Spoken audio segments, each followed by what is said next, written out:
Hello and welcome to the easy classes. इस वीडियो में हम डिस्कस कर रहे हैं मार्जिनल प्रोडक्टिविटी थ्योरी, जो कि बेसिस है फैक्टर प्राइसिंग के लिए।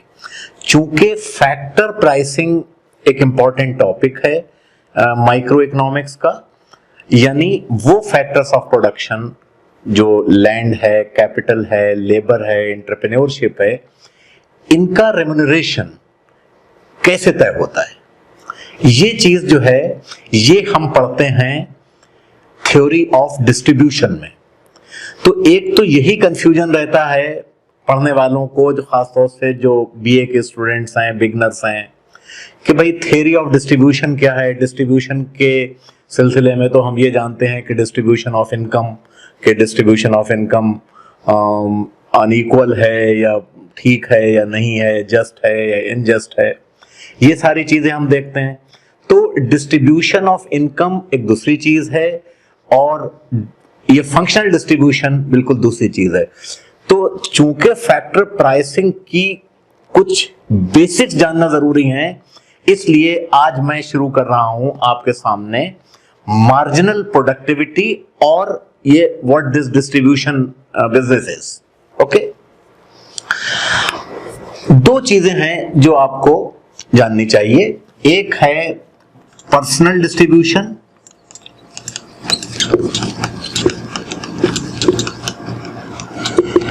और एक है functional distribution.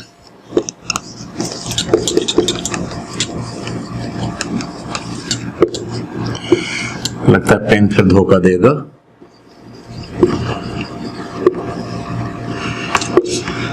Functional distribution, okay.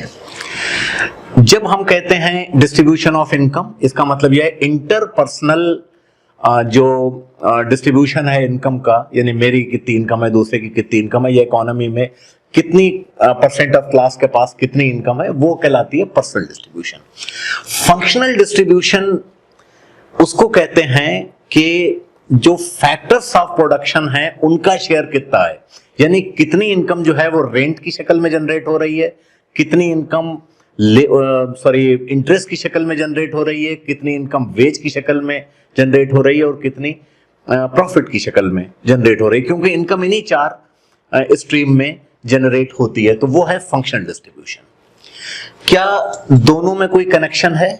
Yes है, क्योंकि इनकम तो वही है जो इकोनॉमी के अंदर जनरेट हो रही है, लेकिन दोनों में जो फर्क है वो ये है कि फॉर एग्जांपल मैं चूंकि अपनी टीचिंग से पैसे कमाता हूं, मैं यूनिवर्सिटी में नौकरी करता हूं तो मुझे पैसा मिलता है, तो ये मेरी लेबर इनकम है, यानी वेज है मेरी। लेकिन अगर साथ ही साथ मेरा कुछ पैसा बैंक में रखा हुआ है जिससे मुझे इंटरेस्ट इनकम आ रही है, तो मुझे इंटरेस्ट इनकम भी आ गई। या मेरे घर पे हो सकता है थोड़ी बहुत जमीन हो, थोड़ी बहुत है, तो उसकी इनकम अगर आती है जो शायद नहीं आती है, वगैरह वगैरह, आई एम सॉरी, तो वो लैंड इनकम भी हो गई, राइट। तो पर्सनल इनकम में जो है वो सारे फैक्टर्स की इनकम शामिल हो जाती है, इसलिए पर्सनल इनकम को हम पर्सनल डिस्ट्रीब्यूशन को फंक्शनल डिस्ट्रीब्यूशन से अलग रखते हैं। तो एक बात तो ये समझ लीजिए कि हमें डिस्कस करना है ये नहीं करना है, नंबर एक। दूसरी बात यह है कि अब मैं आपसे एक सवाल पूछता हूं। सवाल यह है कि अगर इनकम रीडिस्ट्रीब्यूशन के लिए कुछ काम ना करे गवर्नमेंट, यानी कुछ नहीं कर रही है, तो एक इकोनॉमी के अंदर इनकम डिस्ट्रीब्यूशन क्या होगा? यानी गवर्नमेंट कुछ नहीं कर रही है, ना कोई टैक्स लगा रही है, ना टैक्स ले रही है, ना सब्सिडी दे रही है। उसका जवाब यह है कि यह इनकम डिस्ट्रीब्यूशन होगा कि फैक्टर्स ऑफ प्रोडक्शन का डिस्ट्रीब्यूशन किस तरह से हुआ है, यानी जिसके पास जितने फैक्टर्स ऑफ प्रोडक्शन की ओनरशिप है उसी का शेयर आपके पास आता जाएगा।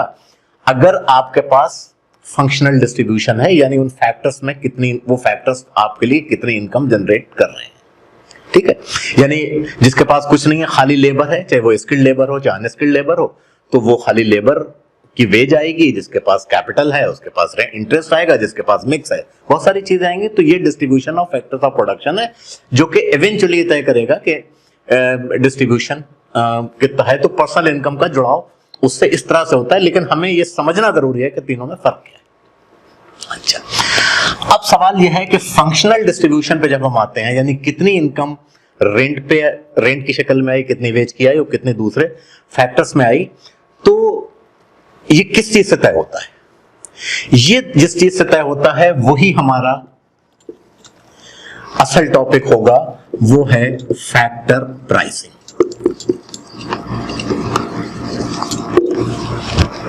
यानी मेरे पास खाली वेज है, यानी मेरे पास खाली लेबर है, सॉरी मेरे पास खाली वेज इनकम है, वो उस लेबर से आ रही है जो मेरी स्किल्ड लेबर है, मैंने कुछ स्किल एक्वायर की है और मैं एक नौकरी करता हूं यूनिवर्सिटी में और उसका एक सर्टेन रेट है सैलरी के पेमेंट का, तो ये मेरी वेज इनकम है।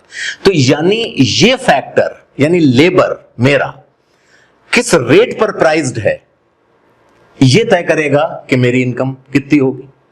तो इसलिए फैक्टर प्राइसिंग इंपॉर्टेंट हो गई, यानी किसके पास कितने फैक्टर्स ऑफ प्रोडक्शन है और पर यूनिट फैक्टर प्राइस क्या है।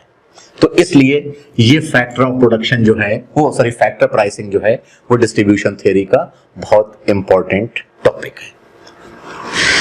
देन हम मूव करते हैं कि जब फैक्टर प्राइसिंग पे बात आती है, यानी वेज, रेंट, इंटरेस्ट, प्रॉफिट, क्या इन तीनों चारों चीजों के लिए कोई एक पर्टिकुलर बेसिस है जो सबको गाइड करती है, या सब में अलग अलग चीजें तय करती हैं? जवाब है कि एक बेसिस है जो थ्योरेटिकली स्पीकिंग एक बेसिस है जो कि मतलब एक चीज है जो कि बेसिस है उस चीज का कि फैक्टर प्राइस कैसे तय होंगे, वो है marginal productivity. Okay, marginal productivity of the factor. अगर लेबर है तो लेबर, रेंट है तो लैंड है तो रेंट, और कैपिटल है तो इंटरेस्ट, यानी हर चीज की एक मार्जिनल प्रोडक्टिविटी होगी।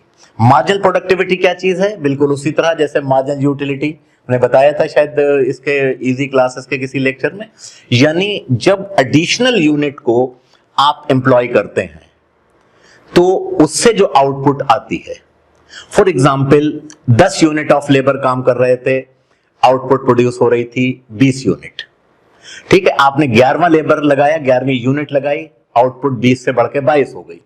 तो इसका मतलब marginal productivity of the labour in this case is 2 only, क्योंकि 10 से 20 आ रही थी, जब एक बढ़ गया तो 22 हो गई। That is marginal productivity. और मार्जिनल प्रोडक्टिविटी को हम वैल्यू टर्म में लेते हैं, इसलिए कि उससे हमें कितना फिजिकल यूनिट उतनी मैटर नहीं करती है प्रोडक्शन डिसीजन के लिए, जितनी के उसकी वैल्यू, कि वो जो आउटपुट आ रही है जब उसको हम मार्केट में बेचेंगे तो हमें कितना पैसा मिलेगा, कितना रेवेन्यू मिलेगा। तो उसको हम कहते हैं मार्जिनल रेवेन्यू प्रोडक्टिविटी या वैल्यू ऑफ मार्जिनल प्रोडक्टिविटी। तो आज हम डिस्कस कर रहे हैं मार्जिनल प्रोडक्टिविटी थ्योरी, और जिसके कुछ नॉनसेंस बताता हूं, और ये थ्योरी है क्या। हो सकता है आप सोच रहा हूं इतनी लंबी चौड़ी आपने बुनियाद बता दी एक मार्जिनल प्रोडक्टिविटी को डिस्कस करने के लिए, लेकिन मैं समझता हूं कि ये जरूरी था। तो मार्जिनल प्रोडक्टिविटी आपने समझ लिया कि मार्जिनल प्रोडक्टिविटी एज कॉन्सेप्ट क्या चीज है, यानी output attributed to the last unit. यानी अगर 5 यूनिट, यानी किसी भी यूनिट को आप ले रहे हैं तो उस यूनिट से, यानी 4th यूनिट का कितना होगा, 5th यूनिट का कितना होगा, 6th यूनिट का कितना होगा, 100th यूनिट का कितना होगा। तो ये TH जो है 4th 5th, ये इंपॉर्टेंट। तो that is marginal productivity. Marginal productivity की अगर बुनियाद पे जाएं तो मेरे ख्याल से इसका सबसे पहले इस्तेमाल रिकार्डो ने रेंट के लिए किया था, लेकिन as such marginal productivity theory नहीं आई थी, but the concept was used. उस कॉन्सेप्ट को यूज किया गया था। रिकार्डियन थ्योरी ऑफ रेंट पर भी मैं बनाऊंगा, क्योंकि आप डिस्ट्रीब्यूशन थ्योरी पकड़ी है तो डिस्ट्रीब्यूशन थ्योरी को ही खत्म करके फिर अगला कोई टॉपिक बनाते हैं। तो रिकार्डो ने उसको यूज किया मार्जिनल प्रोडक्टिविटी थ्योरी को, यानी principle of marginal productivity theory को यूज किया। मार्जिनल प्रोडक्टिविटी थ्योरी नाम नहीं दिया उसने, मार्जिनल लैंड का नाम दिया है उसने, मार्जिनल प्रोडक्टिविटी का नाम नहीं दिया था, लेकिन कॉन्सेप्ट वही था। तो ये चीज है।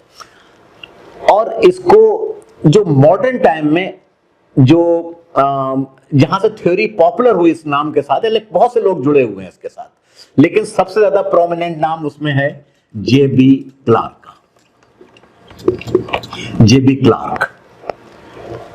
ओके, और नाम तो जो उसमें जुड़े हुए हैं उसमें मार्शल भी हैं, उसमें वॉलरस भी हैं, उसमें बहुत सारे लोगों के नाम हैं जिसने मार्जिनल प्रोडक्टिविटी थ्योरी को रिफाइन किया है, उसको मॉडिफाई किया, उसको कंट्रीब्यूट किया। लेकिन चूंकि हम इकोनॉमिक थॉट नहीं पढ़ा रहे हैं इसलिए इसकी भी कोई खास जरूरत है नहीं। अब आप एक चीज रिकॉल कीजिए, जब मैंने आपको लॉ ऑफ वेरिएबल प्रोपोर्शन बताया था, मुझे याद पड़ता है कि इजी क्लासेस में उसका लेक्चर होगा। लॉ ऑफ वेरिएबल प्रोपोर्शन वो है कि जब हम एक फैक्टर ऑफ प्रोडक्शन को वेरिएबल रखते हैं और उसको किसी फिक्स्ड फैक्टर ऑफ प्रोडक्शन के साथ कंबाइन करते हैं तो आउटपुट किस रेट पर बढ़ रही है, ये है लॉ ऑफ वेरिएबल प्रोपोर्शन। ठीक है, अब ये मार्जिनल प्रोडक्टिविटी थ्योरी जहां पर सबसे ज्यादा अप्लाई हुई और जो सबसे ज्यादा एसोसिएट हो गई वो हुई वेज के साथ। हालांकि प्रिंसिपल हर जगह काम करते हैं लेकिन वेज पे इसका एप्लीकेशन बहुत ऑब्वियस हुआ कि वेज कैसे डिटरमिन होती है, through marginal productivity theory. Okay, अच्छा, मार्जिनल प्रोडक्टिविटी ऑफ लेबर जैसे वेज डिटरमिन होगी, उसको उसकी टेंडेंसी क्या होगी? टेंडेंसी ये होगी कि अगर एक फैक्टर को आपने कांस्टेंट मान लिया, यानी कैपिटल को कांस्टेंट मान लिया, तो जो कुछ भी इंक्रीज आएगी प्रोडक्टिविटी में और टोटल आउटपुट में वो किसकी वजह से होगी? वो लेबर की वजह से होगी, क्योंकि दो फैक्टर्स ऑफ प्रोडक्शन आप कंसीडर कर रहे हैं और दो फैक्टर्स ऑफ प्रोडक्शन में चूंकि लेबर वेरिएबल है, लेबर को बढ़ाते जा रहे हैं और एक फिक्स अमाउंट ऑफ कैपिटल के साथ आप उसको कंबाइन कर रहे हैं और यहां है आपका कैपिटल, वेरी सॉरी, कैपिटल तो फिक्स है। यहां पर हम मेजर कर रहे हैं marginal productivity of labour. Okay, marginal productivity of labour की टेंडेंसी यह है कि it will go on declining, बिल्कुल उसी तरह से जैसे मार्जिनल यूटिलिटी थ्योरी काम करती है। यानी जब आप सक्सेसिव यूनिट्स कंज्यूम करते हैं किसी आउटपुट की तो जो सेटिस्फेक्शन ड्राइव करते हैं उससे वो डिक्लाइन करता चला जाता है। उसी तरह जब एडिशनल यूनिट्स ऑफ लेबर को एम्प्लॉय करेंगे तो प्रोडक्ट आउटपुट जो है वो डिक्लाइन करती चली जाएगी। यानी किसी भी यूनिट ऑफ लेबर से जो आउटपुट प्रोड्यूस होगी वो पिछली यूनिट ऑफ लेबर से प्रोड्यूस हुई आउटपुट से कम होगी। ठीक है, अच्छा, तो ये तो आपका हो गया marginal productivity of labour curve. अच्छा, एक चीज और है, ऑब्वियसली इसके कुछ वो होते हैं, अजम्पशंस होते हैं। अजम्पशंस इसके ये हैं कि लेबर जो है वेरिएबल है, कैपिटल फिक्स है, fix amount of capital use हो रहा है, लेबर जो है वो इक्वली एफिशिएंट है, उसमें जो आप कर रहे हैं, जो आप उसकी फ्री सप्लाई अवेलेबल है आपके पास, कहां तक एम्प्लॉय करेंगे ये आपको देखना है। ये सारे अजम्पशंस इस तरह के होते हैं जो आप किसी भी किताब में पढ़ेंगे तो आपको 1 2 3 4 उसको लिखे हुए मिल जाएंगे। वो इतने इंपॉर्टेंट नहीं और आप इंटेलिजेंट है तो खुद ही समझ लेंगे क्या अजम्पशन हो सकते हैं, 2 फैक्टर। अच्छा, अब आप कहेंगे कैपिटल वेरिएबल ना हो, फॉर एग्जांपल कैपिटल बढ़ जाए, यानी मार्जिनल प्रोडक्टिविटी ऑफ लेबर का ये कर्व जो है ये एसोसिएटेड है एक फिक्स अमाउंट ऑफ कैपिटल से।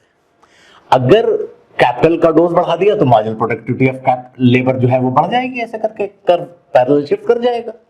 या लेबर प्रोडक्टिविटी, अगर इसकी प्रोडक्टिविटी बढ़ गई, एफिशिएंसी बढ़ गई फॉर व्हाटएवर रीजन, तो भी बढ़ जाएगा ये।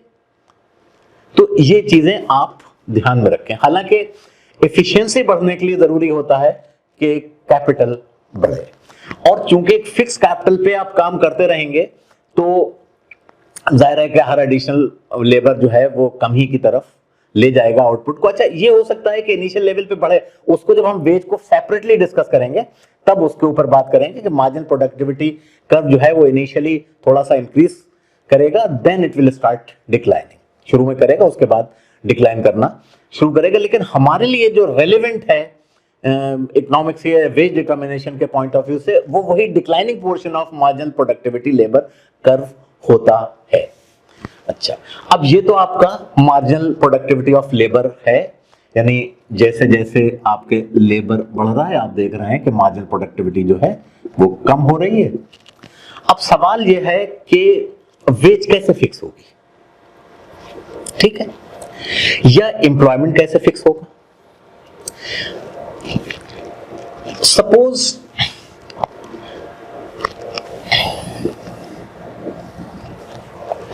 लेबर सप्लाई जो है, एक चीज और ध्यान रखिएगा, इसमें हम परफेक्ट कंपटीशन भी अज्यूम कर कि परफेक्ट कंपटीशन है, यानी कोई पॉसिटी नहीं है फर्म्स की।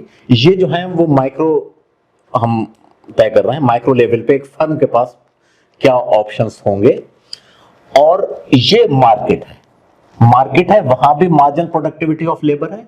ये मार्जिनल प्रोडक्टिविटी ऑफ लेबर जो है ये एक तरह का सम है, sum of all the marginal productivity of labour that is employed, यानी उसका marginal productivity of labour curve है, और यहां हम MPL आप काउंट कर रहे हैं, वो कर रहे हैं, और यहां पर लेबर। सपोज लेबर की अवेलेबिलिटी फिक्स्ड है, ये है सप्लाई ऑफ लेबर, तो मार्जिनल प्रोडक्टिविटी और इससे जो इंटरसेक्शन से जो चीज डिटरमिन होगी वो क्या होगी, वेज। अब एक चीज आपकी समझ में आ गई होगी, और वो क्या चीज है कि मार्जिनल प्रोडक्टिविटी जो है वो बेसिकली डिमांड है लेबर की। अब सवाल यह है कि मार्जिनल प्रोडक्टिविटी से आपको वेज मिल गई, मतलब मार्जिनल प्रोडक्टिविटी ऑफ लेबर से, जो कि डिमांड कर्व फॉर लेबर है, और ये सप्लाई कर्व ऑफ लेबर है, यानी डिमांड सप्लाई फिर पिक्चर में आ गया। और ये जो वेज है, ये अगर परफेक्ट कंपटीशन है तो ये गिवन वेज है। तो ये फर्म जो है वो कुल इतना लेबर जो है, लेबर को हम एन से डिनोट करते हैं, यानी इतना लेबर जो है वो एम्प्लॉय कर पाएगी, और ये वेज तो यहां पर तय हो गई, और ये फर्म अगर परफेक्ट कंपटीशन है तो इस वेज के आगे नहीं जा पाएगी। फॉर एग्जाम्पल, मतलब इस वेज से ज्यादा नहीं देगी, उसे देने से कोई फायदा नहीं है, कम भी नहीं दे पाएगी क्योंकि अवेलेबल नहीं होगा। लेकिन अगर फॉर एग्जाम्पल कंपनी जो है, कोई भी फर्म अगर यहां देती है, तो क्या सिचुएशन होगी, वेज तो उसको उतनी ही देनी पड़ेगी, यानी ये अमाउंट है जो वेज देगी मिल रहा है, और ये आउटपुट है उसकी, तो कंपनी को तो घाटा है, फर्म को घाटा है।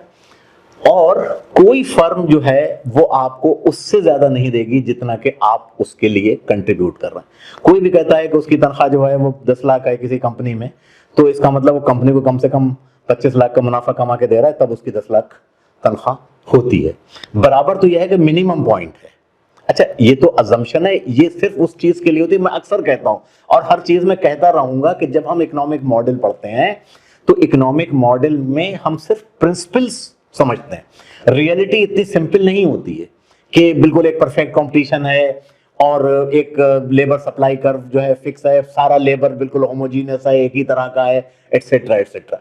लेकिन ये जो है सप्लाई कर्व जो है वो ये मॉडल जो है ये हमें इंसाइट देता है कि किस तरह से वेज डिटरमिन होगी। अब फॉर एग्जांपल अगर फर्म को अपना मार्जिनल प्रोडक्टिविटी ऑफ अब लेबर मालूम है, उसका कर्व क्या है, और उसे ये नहीं भी मालूम है कि वेज कैसे वहां पर डिटरमिन हो रही है, सो लॉन्ग एज उसको लेबर अवेलेबल है, वो कहीं से भी आ रहा हो, जिस वेज पे काम करने को तैयार हो, तो उसको इस चीज की तो कोई जरूरत ही नहीं होगी।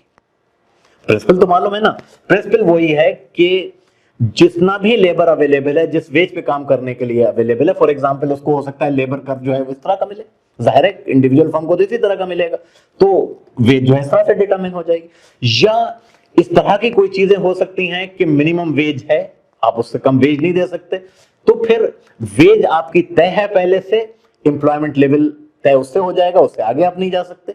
ये चीज है। दूसरी चीज और है कि अक्सर फैक्टर्स ऑफ प्रोडक्शन के लिए कहते हैं जो उसकी डिमांड होती है वो होती है डिराइव्ड डिमांड। ठीक है, डिराइव्ड डिमांड का क्या मतलब है? डिराइव्ड मैं लिख दूं बल्कि, जो डिराइव्ड डिमांड कहलाती है, यानी उसकी डिमांड जो है वो ड्राइव हो रही है किसी चीज से, किसी दूसरी चीज से। यानी वो दूसरी चीज क्या है? वो चीज वो है कि वो प्रोडक्ट वो प्रोडक्ट जो ये फैक्टर्स बना रहे हैं उसकी डिमांड कितनी है मार्केट के अंदर। जाहिर है आप उसी को तो बनाएंगे जिसकी मार्केट में जो आप प्रोडक्ट बेच पाए। ये थोड़ी कि लेबर ने आके कुछ भी बना दिया मार्केट में बिक ही जाएगा।